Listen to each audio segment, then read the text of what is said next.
गरीबों के हक की आवाज। इंदौर के तुकोगंज थाना क्षेत्र की पंचम की फेल में रहने वाले 21 वर्षीय युवक ने जहरीला पदार्थ खाकर आत्महत्या कर ली। मृतक पवन मूलतः उमरगांव का रहने वाला था और इंदौर की पंचम की फेल में दोस्तों के साथ रहकर पढ़ाई करता था। मृतक पवन ने देर रात जहरीला पदार्थ खा लिया था। दोस्त उसे पास के निजी अस्पताल लेकर पहुंचे, लेकिन तब तक पवन की मौत हो चुकी थी। फिलहाल तुकोगंज पुलिस ने मर्ग कायम कर जांच शुरू की है। अभी मौत के कारण अज्ञात है। परिजनों और दोस्तों के बयान और पोस्टमार्टम रिपोर्ट आने के बाद ही मौत के कारणों का पता चल पाएगा। मर्ग है पवन पिंडार, पिता धन सिंह पिंडार है।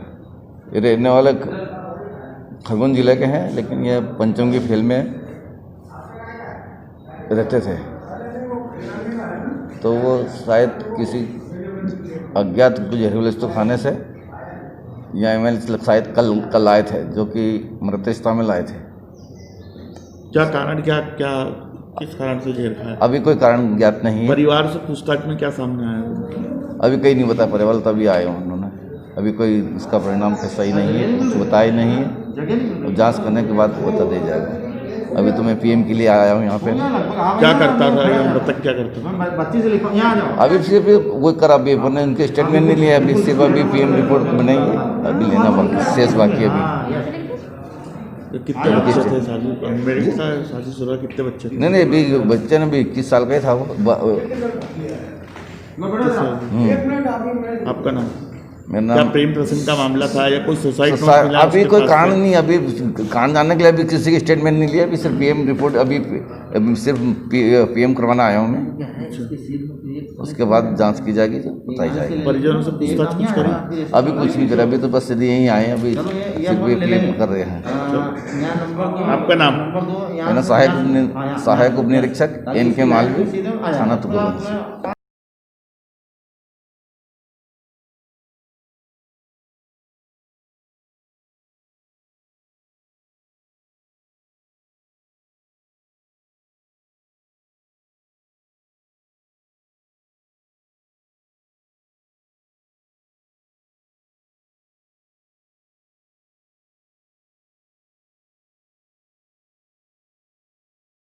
जबलपुर संभाग बालाघाट के दौरे के बाद जबलपुर पहुंचे नरोत्तम मिश्रा ने यहां अपराधों की समीक्षा बैठक की।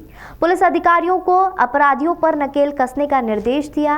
इसके बाद नरोत्तम मिश्रा यहां मीडिया से मुखातिब हुए। इस दौरान उन्होंने कांग्रेस पर जमकर निशाना साधा। नरोत्तम मिश्रा ने कहा कि प्रदेश में नक्सली गतिविधियों को रोकने में सरकार को बड़ी सफलता मिलेगी और नक्सली कितनी कोशिश कर ले, लेकिन उन्हें प्रदेश के जंगलों के कोर एरिया में नहीं घुसने दिया जाएगा। अपराध करने वालों को भून दिया जाएगा। कांग्रेस पर निशाना साधते हुए नरोत्तम मिश्रा ने कहा कि एक दौर था जब दिग्विजय सिंह के शासनकाल में प्रदेश में डाकुओं के गिरोह और नक्सलियों का खौफ हुआ करता था, लेकिन आज का दौर दूसरा है। यहाँ नक्सलवाद काबू में है और डाकुओं का सफाया हो चुका है। अपने अंदाज में नरोत्तम मिश्रा ने कहा कि प्रदेश में माफिया को खत्म करने का अभियान चल रहा है और जो अपराधी कानून से ऊपर उठकर पैठ बनाना चाहेगा उसे भून कर रख दिया जाएगा। नरोत्तम मिश्रा ने कहा कि विधानसभा के अगले सत्र में धर्म स्वातंत्र विधेयक के जरिए लव जिहाद को रोकने का कानून लाया जाएगा और अगले सत्र में प्रदेश को विधानसभा अध्यक्ष का चुनाव भी हो जाएगा। मैं पहले दिन से कहता था कि मध्य प्रदेश में भ्रष्टाचार कमलनाथ की सरकार में चरम पर आया। वल्लभ भवन दलालों का अड्डा बन गया और मध्य प्रदेश की सरकार सदी की भ्रष्टतम सरकार है, ऐसा मैंने पहले कहा। लेकिन आज मैं कहता हूं कि मध्य प्रदेश के सर्वश्रेष्ठ सदी के सबसे भ्रष्टतम मुख्यमंत्री कमलनाथ जी थे, ऐसा मैं नहीं कह रहा है, अप्रैजल रिपोर्ट में आया है। दिग्विजय सिंह माइनिंग माफिया हैं, ऐसा मैं नहीं कहता, उनके मंत्री उस समय के उमंग सिंगार वन मंत्री ने कहा था। सबसे बड़े शराब माफिया दिग्विजय सिंह है, ऐसा मैं नहीं कह रहा, उमंग सिंगार जी ने कहा था। और ये भी मैंने नहीं कहा कमलनाथ सदी के सबसे भ्रष्ट मुख्यमंत्री हैं, अप्रैजल रिपोर्ट में आया है। और पहली बार ऐसा हुआ है कि 3 IPSओं पर कार्रवाई करने का, वो भी भ्रष्टाचार के आरोप में, चुनाव आयोग ने कहा है। एक संवैधानिक संस्था आदेश दे रही है, इस दिशा में पॉलिसी बनी हुई है, उसे मॉडिफाई भी कर रहे हैं। मॉडिफाई होके वो आगे बढ़े हम उसमें। उनकी कोशिश हम कोई भी कामयाब नहीं होने देंगे। आप बिल्कुल निश्चिंत रखना, पूरी तरह से मुस्तैद हैं।